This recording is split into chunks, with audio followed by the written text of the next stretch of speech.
On the coronavirus front here in Lubbock County, 35 people testing positive and no one else died today. Always good news there. Our active case total tonight is now 436, and the percentage of COVID patients in area hospitals now stands at about 5%. Of course, every night for almost a year now, we have thrown case numbers at you. We've talked about things you can't do and talked about overwhelmed hospital workers doing everything they can do for COVID patients. Yeah, tonight we're going to bring in our medical experts, Dr. Islam and Dr.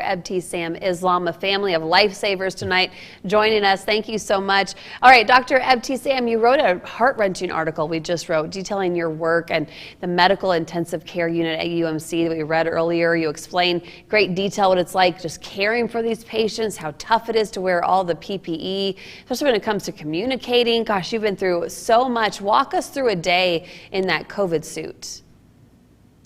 Yes, so I think a day kind of entails how the patients are doing that day, and so it's constantly changing.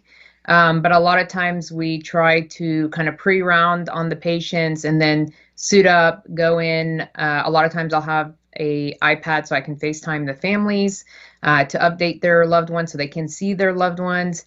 And as I'm coming in and out, I have my team with me who, I'm standing in my COVID suit and my gear. And I have to say that's fortunate that I'm standing in my COVID suit and my gear, that I'm able to do that, that we're coming out and doing rounds. And so that kind of fluctuates all day.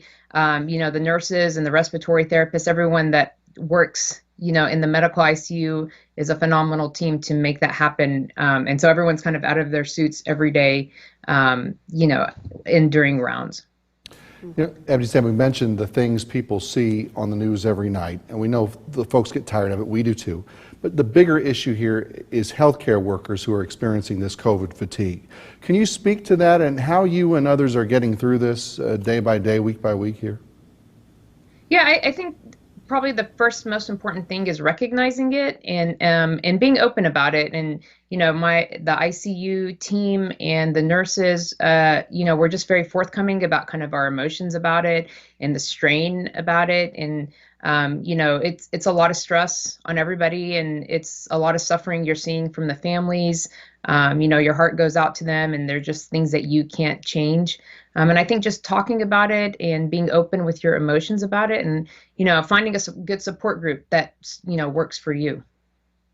And Dr. Samir, is there any worry when this pandemic's over that we'll lose members of our medical team to another career because of all this heartache that they're seeing? I think medicine for all of us is a calling. And so whether you're a nurse, a doctor, a pharmacist, you feel this urge, this calling to be in the healthcare field. So I don't think that we're going to see any downward shift of healthcare workers. In fact, I think this actually may inspire more and more people to go into medicine to help out everybody who's suffering from any type of illness. That's definitely good news. Hey, look, Samir, vaccinations are going well.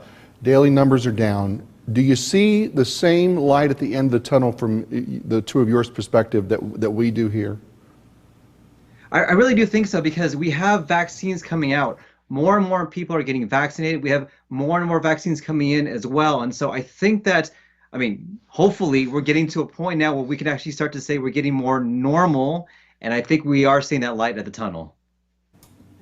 We love to hear that. We are all ready. We appreciate everything you guys do and all the other healthcare workers working tirelessly every day through this pandemic. So thank you guys so much, and talking candidly about the burnout and just that feeling that a lot of us are feeling because of it too. Oh yeah, definitely so. Guys, thank you again so much. We'll talk to you very, very soon.